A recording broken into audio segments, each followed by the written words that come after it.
Portugal enfrenta hoje a Suécia, jogo 3 a contar para o grupo B da fase preliminar dos Jogos Olímpicos Tóquio 2020. 29-28 favorável à Suécia foi o resultado final deste jogo. Independentemente da nossa seleção ter sido com uma derrota, estou seguríssimo em afirmar que a nível exibicional este foi de longe o nosso melhor jogo até agora na prova, mas já lá vamos. Antes disso, olhar então para o percurso destas duas grandes equipas à entrada para este encontro. A última vez que estas duas seleções se defrontaram, a vitória sorriu a Portugal e que vitória! Estávamos em plena fase de grupos do Europeu 2020, uma competição não de todo banal, como tu deves compreender, e Portugal conquista um resultado incrível de 35-25 frente à toda poderosa Suécia. Mal sabíamos nós que nesse jogo estávamos a enfrentar aquela que um ano mais tarde viria a ser a vice-campeã do mundo. Os mais ligados aos números diriam que estávamos perante uma aposta de um x2, mas a realidade é que de um lado tínhamos a seleção nacional portuguesa que ao fim de 2 jornadas nestes Jogos Olímpicos ainda não tinha conseguido alcançar uma exibição 100% convincente. Do outro lado tínhamos a seleção sueca que ao fim de 2 jornadas, ou 3 considerando este jogo frente a Portugal, passou por 3 jogos sofridos, 3 jogos decididos apenas no último segundo e passavam a imagem de que não se queriam impor e marcar a sua posição de que, meus amigos, nós somos só e simplesmente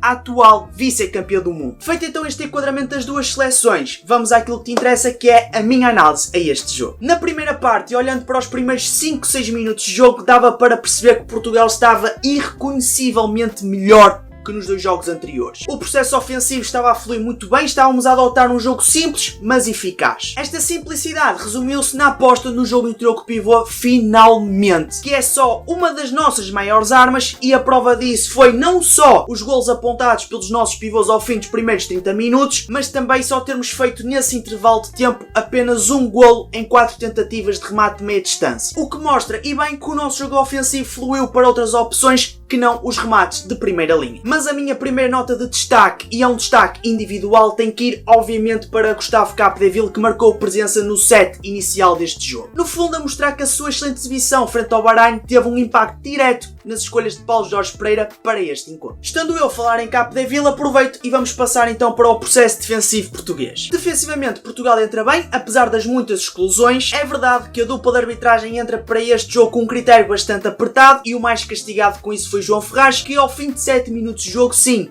7 minutos de jogo, João Ferraz já tinha 2 exclusões. Essas 2 exclusões, parecendo ou não, condicionaram-lhe muito o jogo daí para a frente. De resto, a qualidade defensiva de Portugal teve um impacto direto no jogo sueco e foram vários os erros cometidos pelos nórdicos, entre os quais más decisões de passe. Quando a Suécia acertava e conseguia chegar às zonas de finalização, Portugal fazia-se valer do seu jovem guarda-redes Gustavo Capdeville, que uma vez mais teve uma exibição, ou estava a ter até então, uma exibição tremendamente assombrosa. Já a Suécia, e defensivamente falando, a não conseguir segurar o jogo interior com o pivô de Portugal, e muito menos o 7-6. Sim, exatamente. Paulo Jorge Pereira desde cedo decidiu apostar no 7-6, onde com processos tão simples como decalagem, Portugal conseguia fazer a bola chegar às zonas de finalização. Uma aposta recorrente na transição rápida, de modo a apanhar Portugal muitas vezes em contrapé e muitas vezes, para ser simpático, porque sinceramente eu creio que apanhou sempre Portugal em contrapé. Mas também se viu uma aposta em prol de um trabalho coletivo, de modo a fluir o seu jogo ofensivo para a ponta direita, em concreto para uma das estrelas máximas desta seleção nórdica, Niklas Ekberg, que de facto no seu dia-a-dia deve ter como palavra de ordem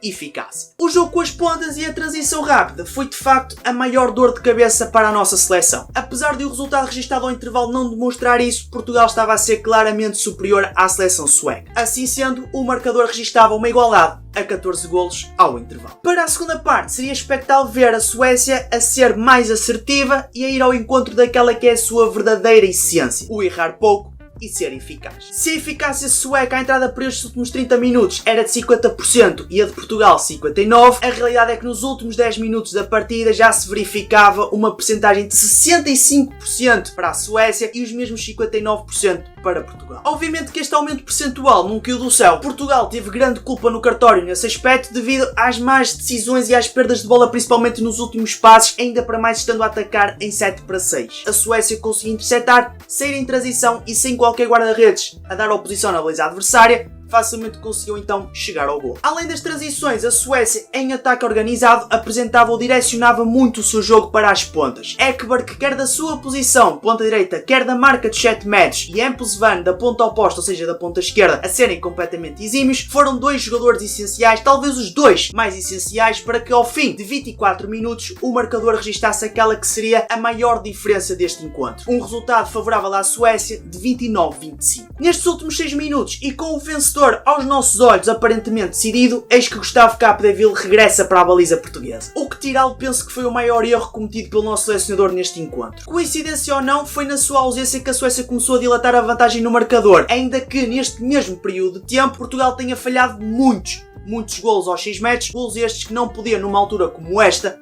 falhar. Mas a 6 minutos do fim do jogo, Gustavo Capdeville, como eu disse, reentra e faz uma enorme intervenção. Portugal, estando a ser competente na defesa, consegue provocar diversos erros ao ataque sueco e no ataque volta a ser novamente eficaz. Estando Portugal em crescendo nestes últimos minutos, à entrada para o último minuto de jogo, o marcador já só registava uma desvantagem de um golo, uma diferença de um golo favorável à Suécia, 29-28, ou seja, o jogo à entrada para este último minuto estava completamente em aberto. A 30 segundos do fim, a Suécia falha um remate de meia distância. Paulo Jorge Pereira pede imediatamente o time-out para organizar o último ataque do jogo, o ataque que podia dar o empate à nossa seleção. Ataque este que, como já deu para perceber, não deu rigorosamente nada, porque a Suécia nestes últimos 30 segundos abafou Portugal, compactou a defesa, mostrou-se mais forte, não deu espaço a Portugal para trabalhar, não deu espaço para Portugal tirar da meia distância e consequentemente o jogo terminou. Resultado final 29-28, a Suécia garante então matematicamente a passar aos quartos de final. Já Portugal tem que vencer um dos dois jogos, Dinamarca e Japão, para termos uma matemática mais fácil para passar aos quartos de final, porque um empate até pode funcionar, mas a matemática mais fácil, meus amigos, as contas mais fáceis é ganhar um destes dois jogos. Feita esta análise, vamos então avançar para a pontuação que eu atribuí a cada um dos jogadores da nossa seleção, que foram chamados a intervir, começando então pela baliza e Humberto Gomes. Humberto Gomes terminou com a pontuação de 6.0, ele que entrou na segunda parte para defender um 7 metros, depois saiu, depois voltou a entrar e nestes períodos todos não teve qualquer influência no jogo, assim sendo este 6.0 a um 6.0 de pontuação completamente neutra, à semelhança da pontuação atribuída no jogo frente ao Bahrein. Já Gustavo Capdeville terminou com a pontuação de 7.8, à semelhança do jogo com o Bahrein, o Gustavo hoje esteve incrivelmente irrepreensível. Na primeira parte fez uma defesa de 7 metros, mais 3 defesas em jogo corrido, portanto estamos a falar na primeira parte 4 defesas, o que é muito bom para um resultado que ficou 14-14 ao intervalo. Já na segunda parte fez 4 intervenções em jogo corrido e não houve 7 metros para ele defender, aliás houve, mas ele não defendeu. Portanto, 4 defesas na segunda parte, isto faz um total de 8 defesas no jogo. Passando para os centrais, Rui Silva terminou com a pontuação de 6.7, olhando para as estatísticas, em 4 remates fez 2 golos, 50% de eficácia.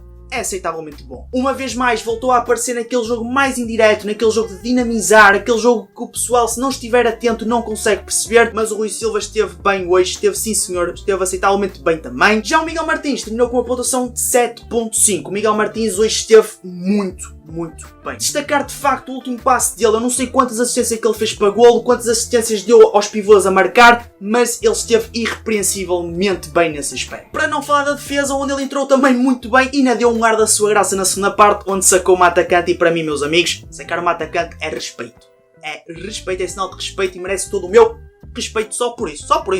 A nível de estatísticas e de golos, estamos a falar de 5 remates, 4 golos, portanto uma eficácia muito boa, algo que por exemplo ele não teve frente ao Egito, e se calhar até esta eficácia foi muito melhor do que a eficácia que teve no jogo frente ao Bahrein. Passando para a lateral esquerda, André Gomes hoje esteve muito bem. Terminou então com uma pontuação de 7.3, ele que também esteve muito bem no último passe. Ele neste jogo deixou de ser aquele André Gomes precipitado, começou a ser um André Gomes mais racional, mais ponderado e a trabalhar para a equipa. E o facto de ele procurar trabalhar mais para a equipa e ser mais calmo e estar mais calmo no jogo, fez com que ele se protegesse muito a nível individual nestas análises, mas também fez com que ele ajudasse muito o coletivo e fosse uma peça essencial para que isso acontecesse. A nível de estatísticas também não desiludiu, 4 golos em 6 remates, muito bom, a subir a sua eficácia em comparação com os últimos jogos em 300-400% mesmo. Já Fá Magalhães terminou com a pontuação 6.9. Fá Magalhães também esteve bem nos últimos passos, naquela situação do último passo. Este jogo foi um jogo muito forte para os pivôs e de facto foi ali um leque de jogadores que trabalharam muito na assistência para o gol dos pivôs. Fá Magalhães foi um desses jogadores e esta pontuação de 6.9 só não foi superior porque ele até na defesa até esteve aceitavelmente bem, mas não foi uma pontuação superior porque ele em remates, olhando para a estatística, em 2 remates não marcou nenhum golo, 0. Já Gilberto Duarte, que foi aquela grande surpresa na convocatória que veio substituir substituir Alexandre Cavalcante, que se lesionou num dos jogos de preparação para estes Jogos Olímpicos. Ele que terminou com a pontuação 6.2, ele que apenas entrou na segunda parte e de facto notou-se, deu-se pela presença de Gilberto naquela linha de 6 defesas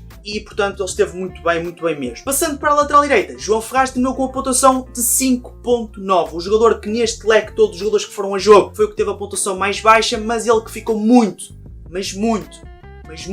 condicionado por aquelas duas exclusões numa fase muito precoce do jogo. Estávamos a falar em 7 minutos de jogo, logo 2 exclusões. A nível de estatística estamos a falar de 2 golos em 4 remates, portanto 50% de eficácia. Bom, é bom. Passando para a ponta esquerda, Diogo Branquinho terminou com a pontuação 6.4. Olhando para a estatística, 5 remates, 3 golos, e vocês dizem, fogo, 5 remates, 3 golos e só 6.4? Sim.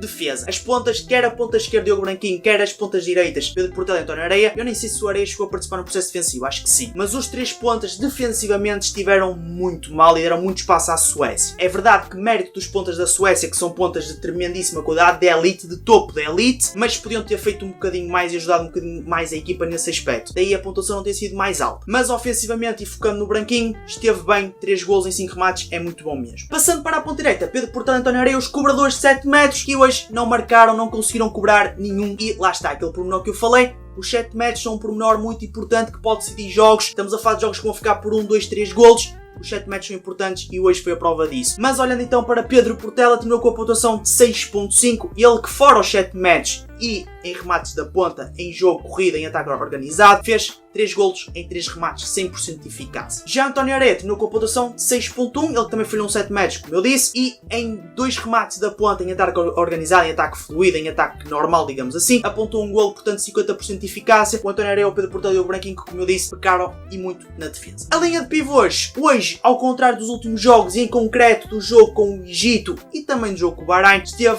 irrepreensivelmente bem. Começando por Daimar Celina, terminou com a pontuação de 6.6. A nível de estatística, 3 remates, 2 golos. Muito bom para o Daimar, ele que talvez destes 4 ou destes 3, porque Vitória Torriza esteve de fora devido à lesão, mas destes 3 pivôs que foram a jogo é talvez aquele com uma menor eficácia e hoje mostrou-se com a mesma eficácia que os demais, portanto esteve muito bem. Defensivamente foi um jogador tremendo e segurou e muito a nossa equipe. Já Alexis Borges terminou com a pontuação de 7.3. Alexis Borges que foi a nível de pontuação o melhor pivô. Conjugando a entrega na defesa e a predisposição e eficácia no ataque, o Alexis arrumou completamente com a concorrência. A nível de estatística ofensiva estamos a falar de 6 remates, 4 golos, ele que podia ter tido 100% de eficácia se naqueles minutos finais não tivesse falhado 2 golos aos 6 metros, 2 golos que não podia mesmo falhar. Já Luís Frade não com a pontuação de 6.9, uma pontuação de nota mais. A nível de estatística ofensiva, 4 remates, 3 golos. Luís Frade que é conhecido por ser tremendamente eficaz e cumpridor. Já na defesa esteve muito bem, portanto esteve tão bem na defesa como esteve no ataque, à semelhança dos outros 2 pivôs. Atribuídas então as pontuações, deixar uma nota final à dupla de arbitragem espanhola, que são 2 árbitros com tremenda experiência, 2 árbitros bastante rodados e que já têm marcado presença nestas fases finais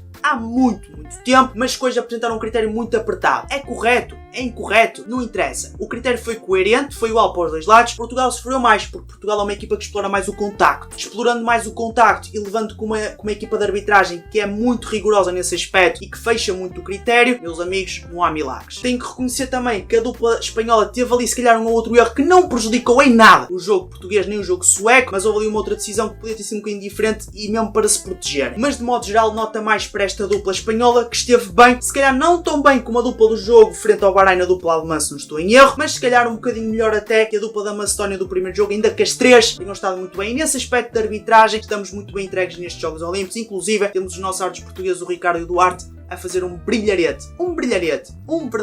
brilharete. Bem, guys, e da minha parte é tudo. Esperar que Portugal vença um destes jogos que falta. Marcamos encontro para o jogo frente à Dinamarca, já sabes. Sejam no canal e inscreve. Obrigado por todo o apoio que tens deixado aqui no canal. E guys, com vocês foi Greg Days. Até à próxima. E fui. Pau. Lindos. Now I'm stuck inside my mind. I can't focus on my side. I was chilling like a week ago. Feel so heavy when I'm flying. I feel drowning when I'm dry. I was chilling like I'm going for a walk and the party ain't over. I just wanna talk but I'm the only one sober. She said time is money. I don't